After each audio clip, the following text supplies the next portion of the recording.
Kita ada fase kayaknya aku bakalan berhenti aja deh. Ya, kalau misalkan teman-teman itu menggapai suatu hal yang besar, suatu goals yang besar, kita harus siap dengan tantangan dan juga resikonya. Iya, ujian skillet juga gitu ya. Itu banyak banget Banyak ya. banget ya, Aduh, benar sekali. luar biasa banget ya. Kalau tapi dengan cara teman-teman itu melakukan sistem prioritas, mana yang penting dan mana yang nggak penting bagi teman-teman. Sebenarnya guys, sebenarnya ini tuh penyakit Gen Z banget ya. Bener banget. Overthinking, Bener. mikirin omongan orang Bener. gitu ya, agar teman-teman itu bisa grow up di dunia perkuliahan dan bisa menjadi seorang mahasiswa berprestasi. Ya, mencobalah hal-hal positif yang sebanyak-banyak mungkin. Hal apapun itu, baik itu perlombaan non-akademik ataupun akademik. Value diri kita ditentukan oleh siapa jati diri kita, teman-teman. Seperti itu, Kak.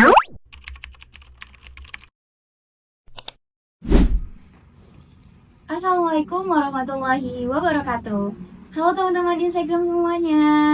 Kembali lagi nih kita di episode 2 The Inside Room. Sebelumnya, halo teman semua, aku Faiza Ahmad yang bakal menjadi MC pada episode 2 kali ini. Teman-teman semuanya, jadi tema kita pada hari ini adalah Foster Your Insight, Shape Your Future. Nah teman-teman, sebelumnya kita kedatangan narasumber yang spesial nih. Tahu nggak teman-teman? Kalau nggak tahu, aku bakal kenalin ya. Nah, jadi narasumber kita yang saat ini adalah Bang Muhammad Randy Anwar. Beliau merupakan mahasiswa utama berprestasi FKP Undri dan merupakan duta genre Indonesia. Wah, keren banget. Sebelumnya Bang, boleh nggak diperkenalkan diri dulu dari Abang, latar belakang Abang? Boleh Bang, silahkan. Wah, luar biasa sekali ya. Terima kasih banyak Kakak MC sebelumnya. Perkenalkan teman-teman, ya saya Muhammad Randy Anwar, you can call me Randy. Aku merupakan mahasiswa berprestasi utama Fakultas Keperawatan Universitas Riau angkatan 2024. Dan juga teman-teman, aku menjabat sebagai duta genre Indonesia di tahun 2025. Dan saya juga merupakan duta genre di Provinsi Riau sebagai runner-up 1. Dan juga saat ini saya juga menjabat sebagai duta kreator Provinsi Riau tahun 2026. Mungkin itu saja untuk latar belakang saya ya teman-teman semuanya ya. Wow, keren banget Bang, prestasinya banyak sekali ya teman-teman. Boleh nih banget dicontoh Abang Randy. Oke Bang, sebelum itu kita bakal tanya-tanya nih ke Abang. Boleh. Boleh banget nih ya. Boleh banget. Boleh banget nih, mulai dari ini kan Abang sebagai mahasiswa berprestasi nih. Nah, sebelum Abang berkecimpung nih ke mahasiswa berprestasi, Abang tuh tipenya gimana sih di kampus? Boleh dong diceritain. Oke, terima kasih banyak ya Kakak MC sebelumnya. Sebenarnya saya tuh tipenya seperti apa gitu ya di dunia kampus. Sebenarnya teman-teman, setiap orang itu memiliki tipe yang berbeda-beda gitu ya. Ada yang kuliah pulang gitu, ada yang kuliah berorganisasi dan lain sebagainya gitu. Yang dimana awalnya itu saya cuma kuliah pulang doang gitu ya teman-teman semuanya. Nggak ada yang niatan pengen jadi mahasiswa berprestasi Fakultas Keperawatan bahkan sampai ke UNIF gitu, nggak ada sebenarnya. Cuman karena semakin dewasa harus semakin bijak ya, kita udah bisa merencanakan masa depan sesuai dengan prinsip genre generasi berencana, yaitu kita harus merencanakan masa depan kita nih Kak. Yang dimana awal itu saya pengen cuman stagnan, nggak mau ngapa-ngapain. Terus ketika udah berkecimpung di dunia kampus, oh kayaknya aku harus upgrade diri lebih baik lagi nih gitu. Jadi itu sih Kak. Betul sekali. Jadi Bang, memang abangnya dulu nggak kepikiran ya buat kesini, tapi tiba-tiba mengalir aja buat Iya. masuk ke jadi mahasiswa berprestasi Undri. Nah, Bang, boleh nih ceritain gimana sih awal-awal kepikiran buat masuk ke mahasiswa berprestasi seperti itu. Boleh nih dari dari abang SMA dulu atau dari FKP dulu? Oke teman-teman semuanya, jadi bagaimana saya bisa menjadi mahasiswa berprestasi gitu ya, bagaimana saya bisa berkecimpung di dunia permapresan ini gitu ya. Sebenarnya teman-teman, sejak SMA saya itu udah suka banget dengan dunia organisasi, dengan dunia perlombaan yang dapat mengupgrade skill saya gitu teman-teman. Yang dimana saya juga udah tahu ya di bagian apa bidang saya dan bagaimana saya bisa menaikkan level saya dengan saya bisa mengetahui apa-apa saja skill saya yang bisa saya tingkatkan sehingga saya bisa memaksimalkan kompetisi tersebut. Yang dimana ketika saya SMA, saya itu udah berkecimpung gitu ya di dunia KSM. Sebelumnya tahu KSM? Ya, KSM itu kompetisi sains madrasah ya teman-teman. Pada saat itu saya dipilih untuk mewakili sekolah saya, tapi saya nggak menang pada saat itu. Nah, karena saya nggak menang, saya memilih pilihan yang lain sehingga saya bisa memaksimalkan di bidang yang lainnya. Nah, pada saat itu yang saya ikuti adalah Duta Genre Kabupaten Kampar tahun 2023 dan alhamdulillahnya dinobatkan sebagai winner Duta Genre di tingkat Kabupaten Kampar tahun 2023. Kemudian awalnya saya nggak kepikiran sih untuk menjadi mahasiswa berprestasi gitu ya. Terus ketika saya udah masuk ke dunia perkuliahan teman-teman, oh kayaknya ini ada Mapres gitu ya, ada ajang pemilihan Mapres gitu. Kayaknya dengan saya memiliki beberapa latar belakang yang bisa memenuhi dalam persyaratannya, saya mengikuti hal tersebut. Jadi ketika saya nggak mengikuti hal-hal yang mungkin membuat saya itu nggak banget, ya begitulah. Berarti memang dari sekolah emang udah minatnya buat ikut-ikut perlombaan ya Bang ya? Iya betul Eh, banget. Terus kebawa ke FKP dan Iya, berkecimpung ke mahasiswa berprestasi. iya betul banget. Nah, abang banyak pengalaman nih, pengalaman yang berharga dari SMA hingga abang kuliah. Boleh nggak ceritain pengalaman yang paling berkesan nih buat abang atau yang paling bermakna buat abang, ada nggak? Oke, tentu ada banyak ya kak ya. Yang dimana pengalaman berharga bagi saya sendiri itu ketika saya bisa level up tentang skill saya kak. Jadi dulu itu di SMA saya sempat menjadi seorang siswa yang introvert parah, yang kemana-mana pakai masker, yang kemana-mana pakai hal-hal yang menutupi diri saya. Saking saya introvertnya gitu ya, kalau misalkan ketemu perempuan saya nggak mau nyapa gitu.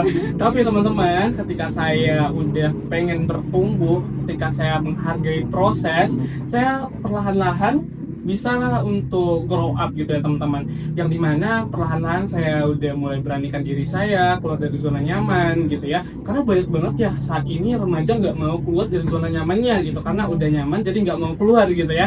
Tapi teman-teman, ketika saya udah di SMA udah mengerti gitu ya, kalau misalkan saya nggak keluar dari zona nyamannya saya bakalan ya udah kayak katak dalam tempurung ya jatuhnya ya.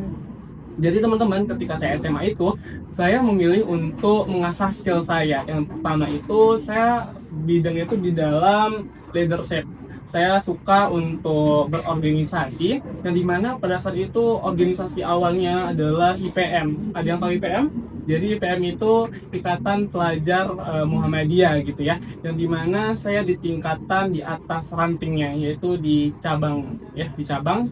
Jadi ketika saya udah mengenal satu sama lain dengan anggota IPM, kemudian saya udah mulai suka untuk ngobrol dengan lawan jenis, dengan sesama jenis juga gitu. Jadi saya udah melatih untuk nggak introvert lagi teman-teman. Dan bahkan sampai saat ini kayaknya aku udah extrovert parah kayaknya ya. Tapi it's okay teman-teman, asal itu hal yang positif, it's okay, lanjutin aja, dan itu akan membuat teman-teman jadi lebih baik lagi ke depannya. Dan juga pengalaman yang berharga banget pada saat SMA itu, saya bisa mengeksplor hal-hal positif lainnya nih, yang dimana sebenarnya orang-orang pada nggak mau ya, apalagi pada saat SMA kayaknya lebih enakan yaitu tidur, kemudian lebih enakan nobar drakor gitu ya, karena masih remaja masih enak lihat dracin juga gitu ya, drakor dracin gitu ya. Nah jadi teman-teman, ketika saya udah di SMA itu, saya lebih suka untuk mengeksplor hal-hal yang positif gitu ya, mengikuti kegiatan yang dapat membawa saya ke jenjang berikutnya. Dan juga teman-teman, pengalaman yang berharga lainnya pada saat saya di kuliah, yaitu saya bertemu dengan teman-teman yang luar biasa suportif, yang alhamdulillahnya mereka adalah orang-orang yang baik, yang sangat memberikan kita dukungan ketika kita mengikuti kegiatan A, B, C, D gitu ya teman-teman. Dan juga saya kan juga ikut ya kegiatan seperti duta-duta gitu kan. Nah itu biasanya ada karantina. Nah itu juga merupakan salah satu pengalaman yang sangat luar biasa, yang mengasah diri saya agar bisa berdaya saing bagus, tidak terlalu kompetitif, dan juga tidak terlalu biasa-biasa aja. Jadi ideal gitu ya teman-teman. Dan itu adalah pengalaman yang sangat luar biasa, yang mungkin kalau misalkan dibayar pakai duit pun gak akan terbayarkan ya teman-teman, karena setiap ajang yang saya ikuti, setiap perlombaan yang saya ikuti ataupun relasi yang saya jalani itu nggak ada pakai embel-embel duit ataupun embel-embel yang lainnya gitu ya. Jadi alhamdulillahnya saya mengikuti semua itu dengan tulus, dengan dengan hati yang baik, maka semuanya itu akan mengikuti seperti itu. Oke, keren sekali sih Bang. Berarti sangat panjang ya pengalaman banyak Iya. sekali ya yang pastinya sangat berharga dan mempunyai momen yang masing-masing berkesan buat Abang. Betul banget. Nah Bang, kalau misalnya dalam berproses nih menjadi mahasiswa berprestasi pasti ada tantangan kan Bang? Betul Boleh banget, nggak? pasti ya. Ya pastinya sih kan Bang. Tantangan-tantangan baik itu dari luar atau dari dalam. Boleh dong diceritain yang menurut Abang boleh diceritain di publik. Tentu banyak sekali ya tantangan yang akan saya hadapi ketika saat itu, dan juga tantangan-tantangan yang lainnya seperti saya harus bisa memantapkan public speaking-nya saya, karena ajang duta itu memiliki banyak sekali persyaratan ya teman-teman, tapi salah satunya itu yaitu public speaking. Kalau misalkan public speaking kita masih kurang, itu masih menjadi sebuah pertimbangan gitu ya.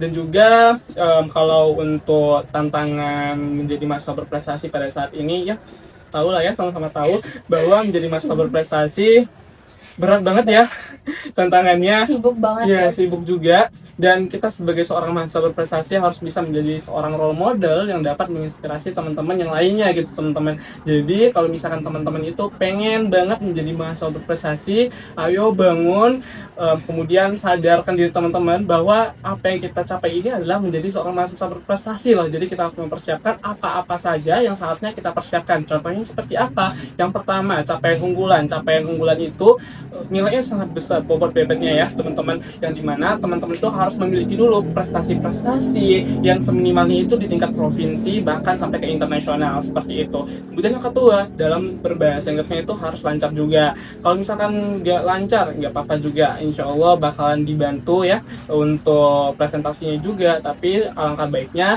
lebih baik untuk memantapkan di bahasa Inggrisnya juga. Kemudian yang ketiga yaitu gagasan kreatifnya kita harus bagus juga, yang harus kita susun dan juga harus kita presentasikan nantinya seperti itu. Oke, jadi kalau misalnya menghadapi tantangan-tantangan ini sebenarnya banyak ya Bang. Cuma Iya betul. memang dari diri kita nih gimana menghadapinya. Tapi Bang, kalau boleh tahu nih Bang, dalam menghadapi tantangan selama menjadi mahasiswa berprestasi nih, pernah nggak merasa lelah? Terus kalau misalnya Abang merasa lelah, apa yang membuat diri Abang ada alasan untuk lanjut? Oke, ini pertanyaannya luar biasa sekali ya teman-teman. Tentu kelelahan itu ketika kita mengejar suatu impian, suatu goals gitu ya. Kita ada fase kayaknya aku bakalan berhenti aja deh. Aku bakalan masuk ke kamar, nutup tirai, nutup pintu, tidur gitu ya. Melupakan semua apapun yang ada di dunia ini.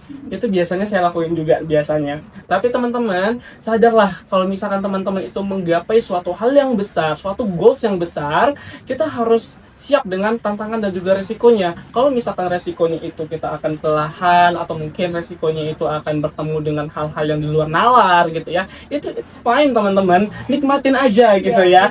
Gak apa-apa, nikmatin pahitnya dulu, nanti baru kerasa manisnya, seperti itu. Dijalani aja. Iya betul banget, dijalani aja. Jangan sampai kayaknya beban di depan itu besar banget deh. Kayaknya kelelahan hari ini tuh bikin aku kayaknya nggak bisa jadi siapa-siapa di masa depan. No ya teman-teman, big no. Because teman-teman itu adalah orang yang berharga. Teman-teman bisa sampai di titik ini, bahkan teman-teman udah bisa loh untuk merencanakan masa depan dengan menjadi mahasiswa berprestasi nantinya, atau mungkin bisa menjadi siapapun yang berharga, baik itu di lingkungan sekolah ya teman-teman, kampusnya, atau siapapun gitu, ataupun dimanapun gitu ya. Jadi intinya kalau misalkan teman-teman itu lagi capek, nggak apa-apa, berhenti dulu, istirahat dulu, nikmatin dulu waktunya.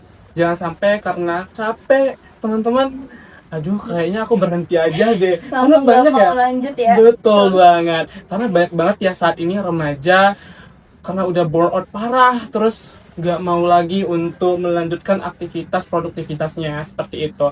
Jadi kalau misalkan teman-teman itu lagi burn out, nggak apa-apa, validasi dulu perasaannya. Aku lagi lelah, aku lagi capek nih, nggak apa-apa. Butterfly hug, peluk dirinya.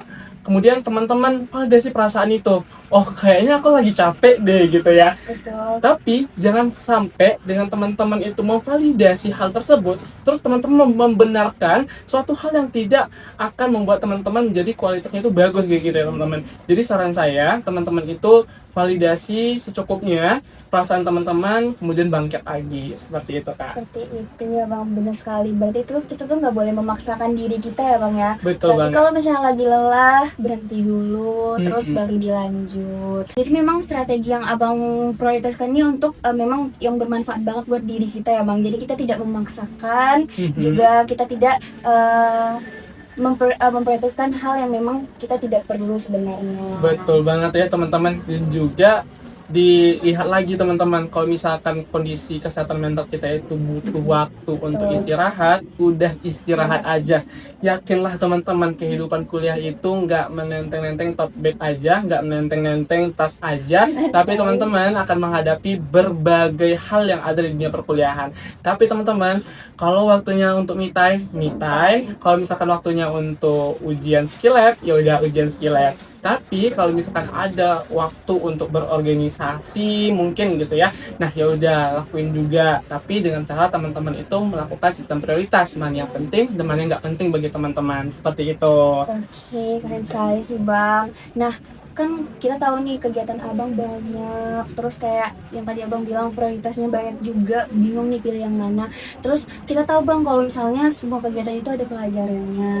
Betul. Terus ada hal yang bisa diambil dan manfaatnya. Nah, pelajaran apa sih Bang yang paling berharga selama Abang menjalani proses dalam membentuk diri Abang dalam grow up ini gitu? Oke, terima kasih banyak ya Kak ya atas pertanyaannya. Tentu untuk pelajaran yang berharga banget selama saya meningkatkan skill-skill saya atau mungkin meningkatkan kualitas diri saya gitu ya. Tentu pelajaran itu banyak banget. Karena nggak menutup kemungkinan ya, setiap orang-orang di sekitar kita itu adalah guru teman-teman.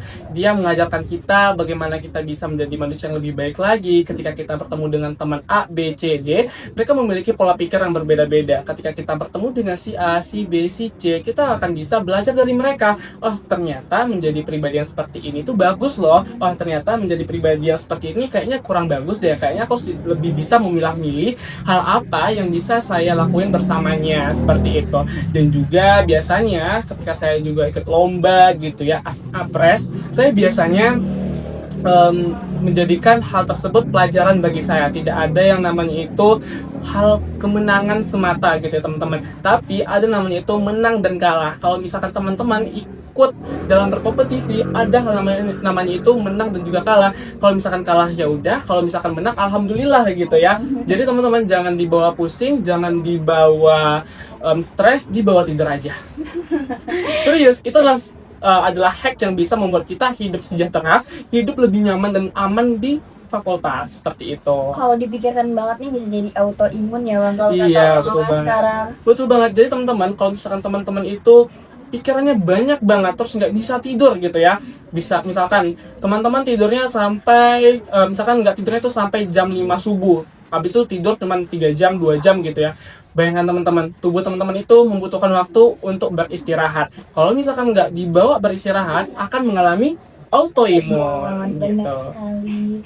Jadi pelajaran-pelajaran itu emang berharga dan memang berimpact ya Kak Abang. Iya, betul banget. Dan itu menjadikan saya pribadi yang lebih baik lagi ke depannya. Kalau misalkan saya udah dewasa nantinya, saya bisa mengingat pelajaran-pelajaran ini. Atau mungkin pada saat ini juga berguna banget sih. Karena tidak menutup kemungkinan ya, kita juga akan bertemu dengan people-people yang beraneka ragam lagi ya. Yang membawa kita untuk grow up bareng-bareng. Dan juga teman-teman di dunia perkuliahan itu, kalau misalkan teman-teman ingin tumbuh, ingin bergaul gitu ya, maka pilihlah teman-teman yang berkualitas, seperti itu. Oke, berarti kalau kita ingin grow up, kita ingin berprestasi, kita tuh harus punya mindset kan Bang? Betul. Nah, kira-kira apa sih Bang mindset yang harus ditumbuhkan oleh mahasiswa yang ingin mulai berprestasi ini Bang? Oke, mindset apa yang harus teman-teman tumbuhkan untuk menjadi mapres? Sebenarnya it's simple. teman-teman cukup hanya menanamkan kepada diri teman-teman, aku bisa mencoba hal positif yang lainnya yang ada di kampus atau bahkan di luar kampus dengan teman-teman itu cuman akses ponsel atau mungkin cuman akses internet gitu ya. Karena zaman 5.0 ini udah banyak banget ya informasi-informasi lomba. Jadi ditanamkan kepada diri teman-teman, kalau misalkan ingin menjadi mapres, tanamkan bahwa kita harus bisa selangkah lebih maju daripada orang-orang yang lainnya yang ingin tumbuh bersama dengan kita, atau mungkin berjalan berdampingan juga boleh ya teman-teman, karena kadang-kadang kita juga perlu membahu-membahu, karena kita nggak selamanya di belakang juga kita nggak selamanya di depan gitu ya. Jadi lebih baik kita bahu-membahu seperti itu. Baik nih Bang, tapi kan Bang kalau sekarang nih kita nih Abang tau lah mahasiswa-mahasiswi Gen Z yang takut banget buat melangkah karena pikirannya kayak takut dari omongan orang lain, takut pikiran orang lain. Itu gimana sih Bang buat ngatasinnya? Oke. Sebenarnya guys, ini tuh penyakit Gen Z banget ya. Bener Bang. Overthinking, pikirin omongan orang gitu ya. Sebenarnya nggak apa-apa teman-teman. Kalau misalkan teman-teman ingin ikut suatu ajang, suatu lomba, ingin menjadi mapres, ingin menjadi duta, ingin menjadi seorang konselor, ingin menjadi seorang nurse, atau siapapun itu Anda, it's okay, nggak apa-apa. Tapi aku nanti kalah Kak, gimana dong? Nanti aku gagal di jalan, gimana dong? Ya udah, nggak usah dipikirin teman-teman, karena suatu ucapan seseorang nggak akan menentukan nilai diri teman-teman sendiri. Ya, kalau misalkan nih teman-teman lebih takut omongan daripada achievement yang akan teman-teman dapatkan, gimana coba? Kita nggak akan bisa bertumbuh. Benar sekali. Kalau misalkan teman-teman takut untuk bertumbuh, gimana pengen level up, gimana pengen nanti teman-teman bisa menjadi manusia yang berkualitas, menjadi remaja yang bisa berkontribusi bagi bangsa ini. Mengingat bangsa lagi nggak baik-baik aja, tapi dengan adanya kontribusi teman-teman, kita bisa mengembalikan itu semua lebih baik lagi. Jadi teman-teman, kalau misalkan teman-teman lagi takut nih untuk keluar dari zona nyaman, tanamkan kepada diri sendiri, perbaiki pola pikirnya lagi, bahwa kalau misalkan omongan orang itu nggak akan mempengaruhi value diri kita teman-teman. Seperti itu. Value diri kita ditentukan oleh siapa jati diri kita teman-teman. Seperti itu Kak. Oke, jadi terakhir nih, boleh nggak disampaikan kepada sobat nurse, sobat Insight Room, biar mereka bisa mencontoh nih seperti abang mahasiswa berprestasi, apa pesan dan kesannya, terus gimana supaya tidak ragu untuk melangkah menjadi mahasiswa berprestasi. Oke, sebenarnya teman-teman, pesannya itu udah tersampaikan dari awal ya teman-teman. Untuk menjadi seorang mahasiswa berprestasi itu dimulai dari diri kita sendiri. Mungkin maba-maba lagi dengerin podcastnya, atau mungkin lagi lagi duduk gitu ya, dengerin sambil makan, kayaknya gimana ya caranya untuk bisa menjadi mahasiswa berprestasi gitu ya. Nah, ini ada beberapa tips untuk teman-teman dan juga beberapa pesan agar teman-teman itu bisa grow up di dunia perkuliahan dan bisa menjadi seorang mahasiswa berprestasi. Yaitu yang pertama, teman-teman tanamkan kepada diri teman-teman bahwa teman-teman itu adalah suatu insan yang bisa dapat dipercaya, dapat berkompeten, dan juga bisa berkontribusi bagi bangsa ini. Walaupun misalkan nih nggak untuk bangsa aja, untuk diri sendiri aja dulu, dan juga untuk lingkungan gitu ya, it's okay. Dalam skala kecil tapi memberikan dampak yang besar untuk lingkungan kita, seperti itu. Kemudian yang kedua, jangan dengerin omongan orang, karena sejatinya value diri kita itu nggak ditentuin oleh omongan orang. Suatu berlian akan tetap menjadi berlian walaupun dicampakkan di dalam lumpur sekalipun. Dan bahkan teman-teman, kalau misalkan teman-teman itu kayaknya aku nggak bisa keluar dari zona nyamannya aku, no, big no ya teman-teman. Contohnya aku yang dari introvert kemudian menjadi extrovert ya teman-teman. Wah, itu luar biasa sekali perjalanannya, dan itu kalau misalkan diingat sangat-sangat luar biasa sekali ya. Dan juga yang ketiga, pesan untuk saya teman-teman di rumah dan juga teman-teman yang lagi mendengarkan Insight Room ini, kalau misalkan pengen menjadi seorang mahasiswa berprestasi, ya mencobalah hal-hal positif yang sebanyak-banyak mungkin. Hal apapun itu, baik itu perlombaan non-akademik ataupun akademik. Karena kalau misalkan teman-teman gak akan mencoba, gak akan tahu apa hasilnya. So, jangan takut untuk melangkah, jangan takut untuk mencoba hal-hal yang bisa membawa teman-teman menjadi pribadi yang lebih baik lagi. And mungkin untuk pesan dan pesan hari ini, Kalau untuk kegiatannya itu luar biasa banget dari awal sampai akhir. Ini wah luar biasa banget ya. Karena saya dulu juga menjadi seorang MC di kegiatan ini juga, dan masih kerasa ya vibes dari Humas Lingkup dan sudah menjadi Sosmas ya saat ini. Wah luar biasa sekali. Dan juga untuk pesannya kegiatan ini semoga selalu ada, baik itu di generasi berikutnya atau mungkin beberapa tahun yang akan datang. So mungkin untuk video ini bisa menjadi benefit untuk teman-teman, menjadi achievement juga gitu ya, karena mungkin ya banyak ya video-video seperti ini yang dapat memberikan insight-insight ataupun pengetahuan kepada teman-teman di rumah. Jadi saran saya ya begitulah, harap ditonton video dari Insight Room ini setiap harinya, seperti itu. Baik Bang, terima kasih banyak Bang karena udah mau nih ngobrol-ngobrol santai Wah, kami. bahkan saya yang berterima kasih kan. Pesan dan kesannya sangat bermanfaat. Teman-teman boleh nih dicatat dan diaplikasikan supaya kita bisa nih menjadi mahasiswa berprestasi Bisa seperti banget. Bang Randy. Nah teman-teman, kayaknya episode kali ini sampai sini dulu ya. Oke, boleh. Terima kasih nih udah nonton sampai akhir. Terima kasih juga Bang udah menyempatkan waktu untuk hadir, untuk menjawab semua pertanyaan-pertanyaan yang sudah dilontarkan. Pengalaman-pengalaman Bang Randy nih yang Abang ceritakan pasti sangat berkesan buat kami dan bermanfaat tentunya untuk dicontoh. Baik teman-teman The Insight Room, kayaknya sampai sini dulu deh episode 2 pada hari ini. Mohon maaf kalau misalnya ada perkataan atau perbuatan saya yang kurang berkenan nih di dalam video ini. Mohon maaf juga Bang apabila ada perkataan atau perbuatan yang kurang berkenan saat saya mewawancari Abang tadi. Oke, saya juga berterima kasih kepada teman-teman yang telah menonton video ini, dan juga terima kasih kepada kakak panitia yang udah mengundang saya pada hari ini. Oke Kak. Oke, thank you teman-teman semua yang udah nonton. See you soon and tungguin episode selanjutnya. Assalamualaikum warahmatullahi wabarakatuh. Hai.